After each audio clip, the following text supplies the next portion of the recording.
La puerta del despacho privado en el Palacio de Buckingham está cerrada con llave. El rey Carlos estampa su firma en un decreto administrativo de alto secreto. El título de duquesa de Cornualles, vinculado a ella durante más de 20 años, le es retirado oficialmente a la reina Camila. El príncipe Guillermo y la princesa Ana presencian el acto en silencio. Camila se queda atónita tras la puerta de la habitación contigua al recibir la copia de la decisión. Todo su poder protocolario se extingue por completo. ¿Qué secreto ocurrido en la noche del banquete de Estado empujó a Camila a cruzar los límites del poder? ¿En qué prueba se basó el rey Carlos para despojar del título a la mujer que más amaba? Noche del 11 de agosto de 2026. El gran salón de banquetes del Palacio de Buckingham resplandece bajo la luz de 6 gigantescas arañas de cristal. El banquete de Estado en honor a la delegación diplomática de alto nivel se desarrolla con la participación de más de 170 invitados. Sobre la larga mesa se despliegan completas vajillas de plata sobredorada de la época del rey Jorge IV, intercaladas con jarrones de rosas blancas meticulosamente arregladas. La música clásica de la orquesta de cuerda se funde con el tintineo de los cubiertos contra los platos de porcelana, creando una atmósfera de absoluta solemnidad. El rey Carlos ocupa el lugar central. A su lado está la reina Camila, con un vestido de seda azul real y una brillante tiara de diamantes.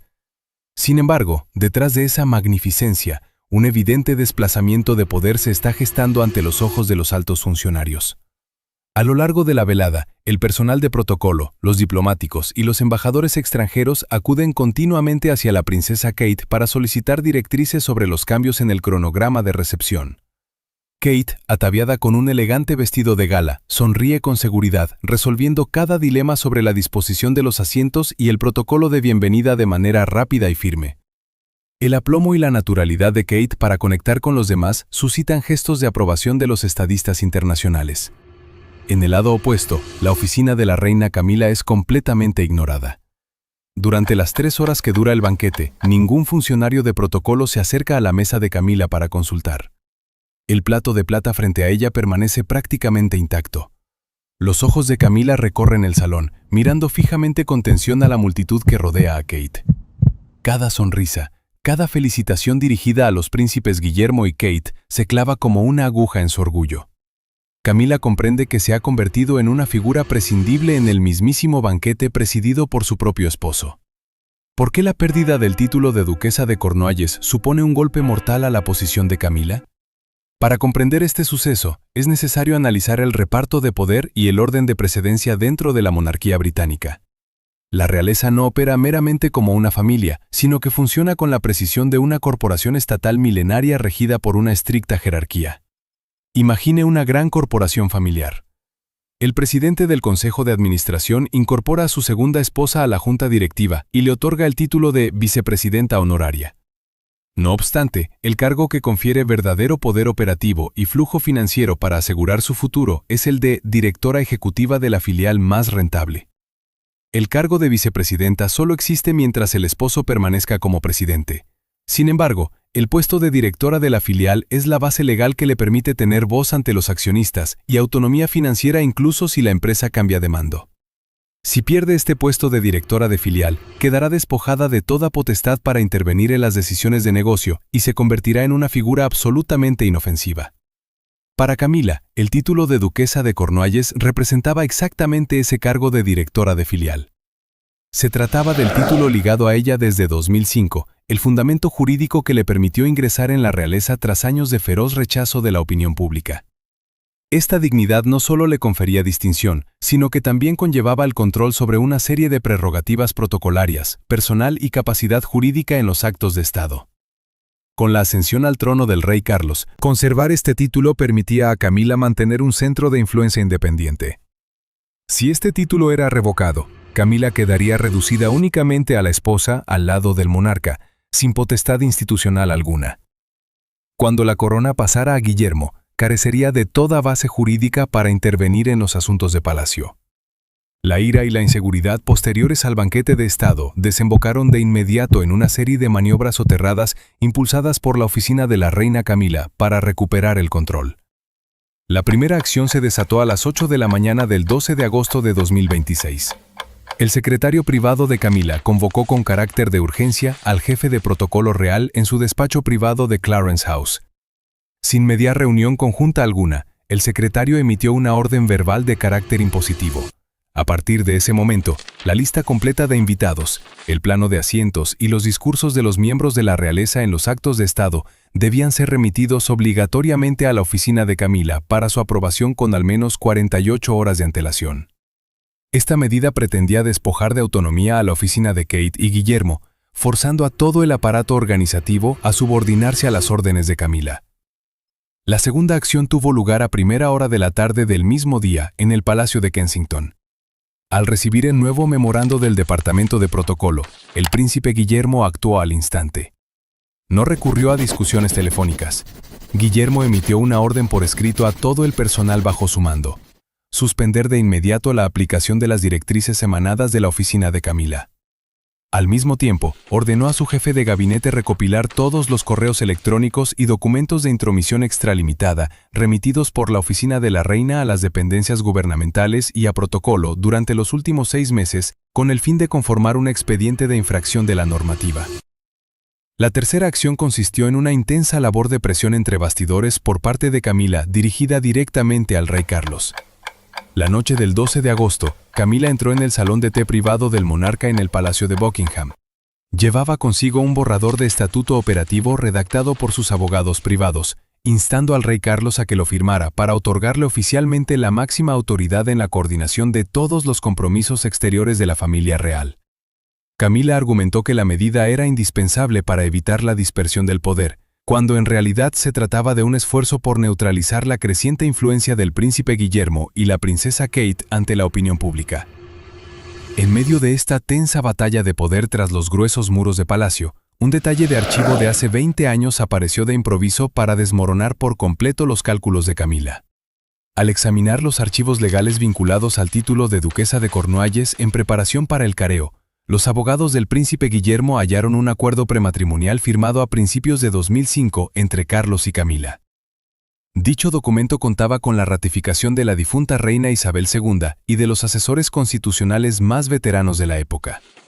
En la cláusula séptima del acuerdo figuraba una estipulación inequívoca: el título de duquesa de Cornualles se concedía a Camila únicamente como designación provisional para fines de representación social, y el soberano retenía la plena facultad de revocar dicho título sin requerir el consentimiento de la titular en caso de que su mantenimiento generase conflicto con el heredero al trono.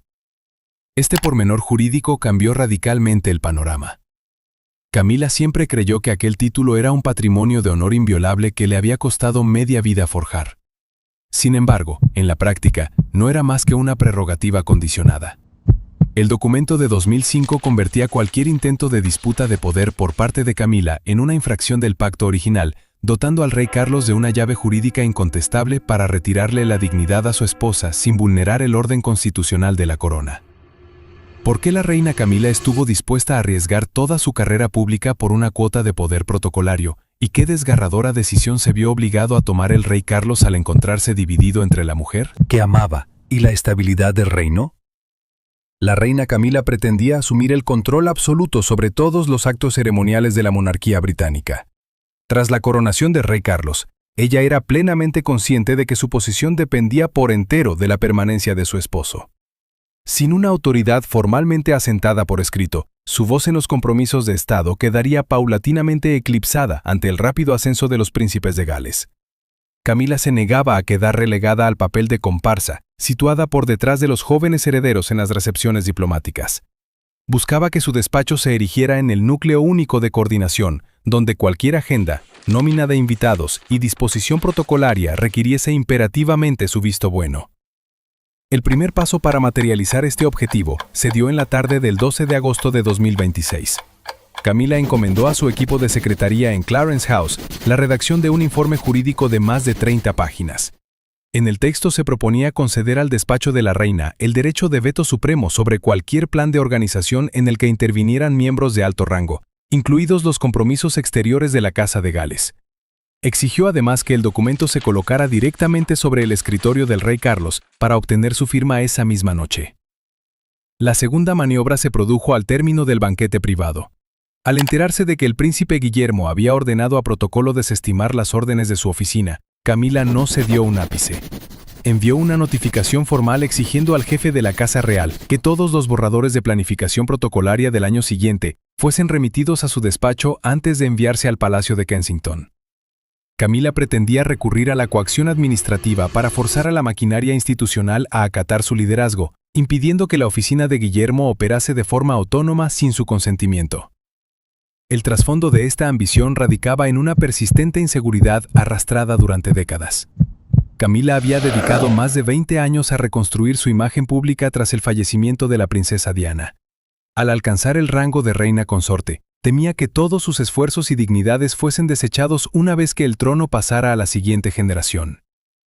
La presión derivada de la inmensa popularidad de la princesa Kate y la firmeza del príncipe Guillermo empujaron a Camila a erigir un bastión inexpugnable de poder mientras Carlos continuara en el trono. El príncipe Guillermo buscaba preservar la unidad de mando en la corona e impedir la consolidación de un centro de poder paralelo en palacio. Guillermo comprendía que la coexistencia de dos despachos impartiendo directrices ceremoniales generaría confusión y minaría la cohesión institucional ante los aliados internacionales. Se mantuvo inflexible en su principio. Los asuntos relativos al porvenir del reino y a la actividad de la Casa de Gales correspondían en exclusiva a él y a la princesa Kate, sin admitir que una oficina paralela interviniera y ejerciera control. La primera respuesta de Guillermo se produjo a las 9 de la noche del 12 de agosto de 2026. Al constatar las pretensiones extralimitadas de la oficina de Camila, Guillermo convocó a su jefe de gabinete en Kensington y a su asesor legal privado. Firmó una orden urgente dirigida a todos los departamentos de Buckingham, decretando que cualquier indicación referida a agendas, discursos o protocolo de la Casa de Gales solo surtiría efecto con su firma directa. Esta medida alzó una barrera burocrática infranqueable, anulando cualquier intento de intromisión de su madrastra. La segunda iniciativa tuvo lugar a primera hora de la mañana del 13 de agosto de 2026. Guillermo solicitó al Departamento de Archivos Confidenciales la entrega íntegra de las actas del acuerdo de 2005 entre Carlos y Camila. Junto a sus asesores constitucionales, revisó cada disposición para delimitar con exactitud el marco legal de los títulos y competencias de la reina. Guillermo recurrió a las directrices fijadas por la difunta reina Isabel II para demostrar que las exigencias de Camila carecían de amparo constitucional, salvaguardando así la autonomía de la línea sucesoria. El propósito de Guillermo colisionó frontalmente con el de Camila, pues interpretó su intento de monopolizar el protocolo como una usurpación competencial y una amenaza para la estabilidad del trono a largo plazo. Guillermo no actuaba por animadversión personal, sino en cumplimiento de sus deberes como futuro monarca. No toleraría que la ciudadanía percibiera una fractura interna en Palacio, donde una oficina ajena a la sucesión pretendiese condicionar la estructura del Estado. El enfrentamiento directo estalló a las 11 de la noche del 12 de agosto de 2026 en el White Drawing Room del Palacio de Buckingham.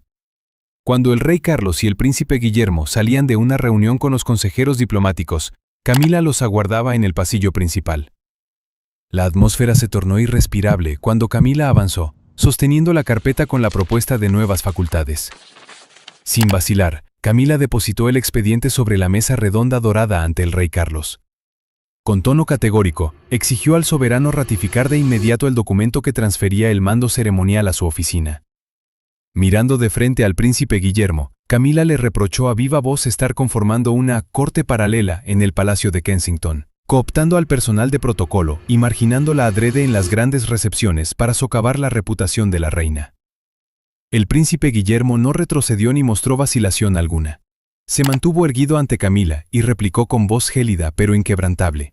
Señaló que las maniobras de la oficina de Camila durante el último semestre eran el verdadero origen de la discordia.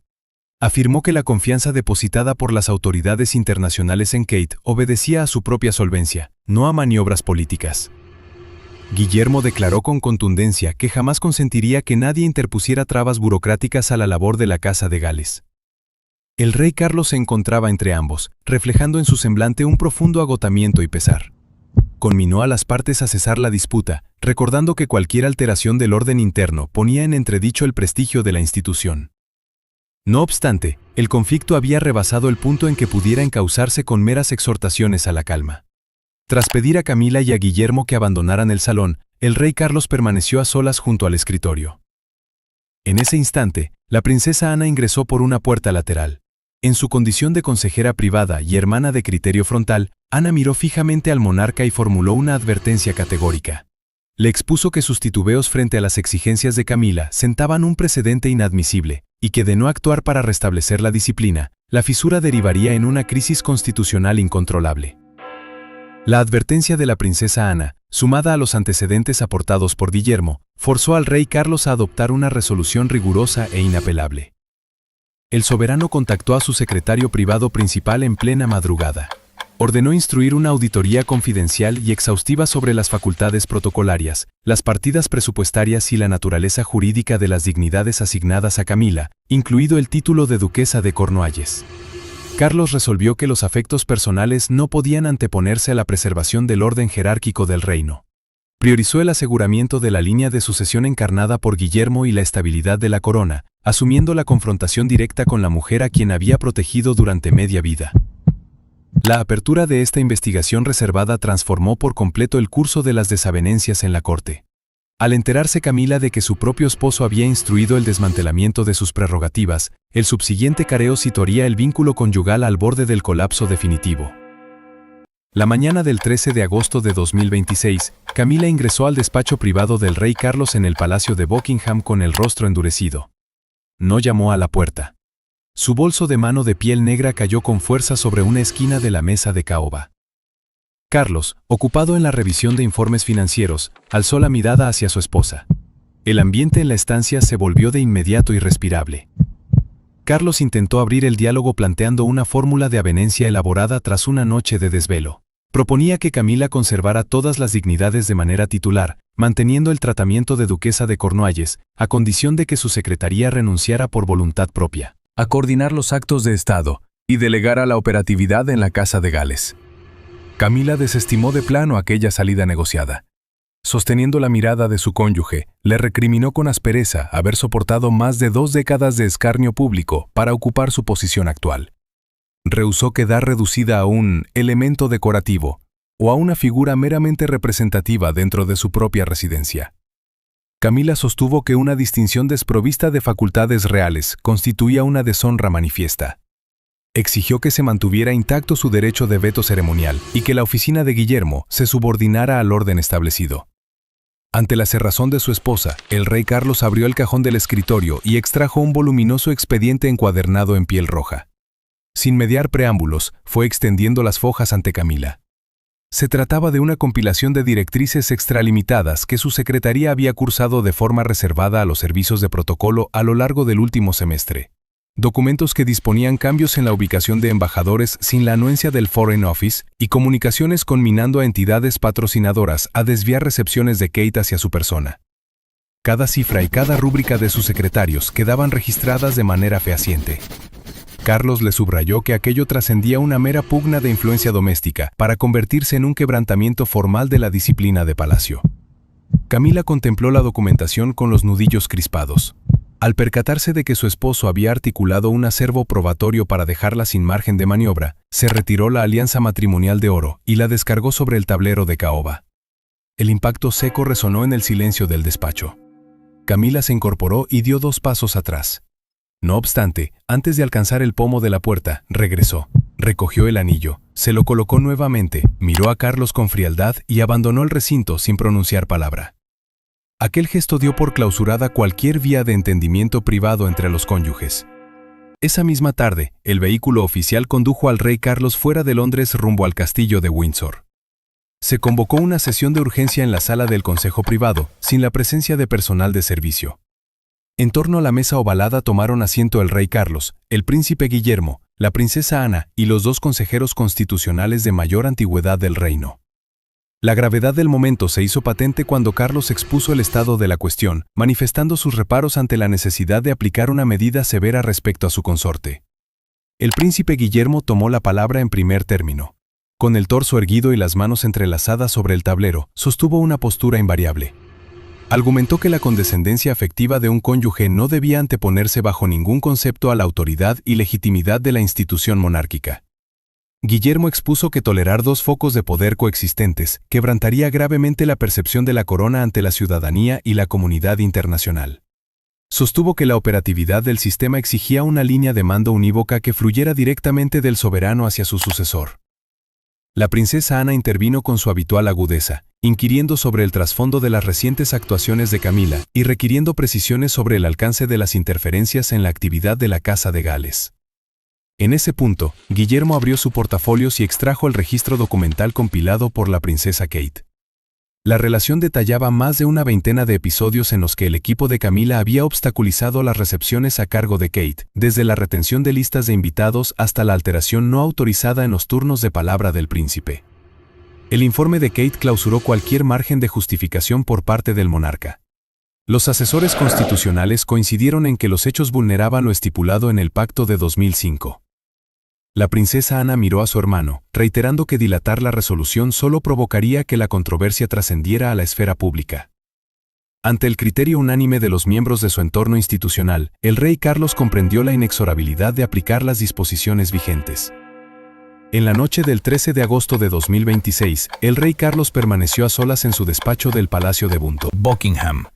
Tenía ante sí el decreto administrativo de carácter reservado, elaborado por los juristas.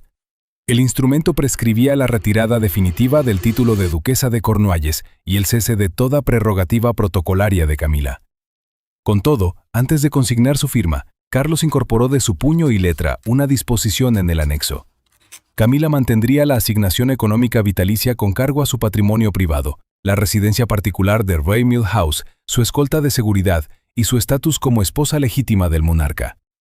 Agotó sus atribuciones para garantizar el sustento material de su cónyuge. A la mañana siguiente, la ejecución se llevó a cabo con estricta y rigurosa discreción.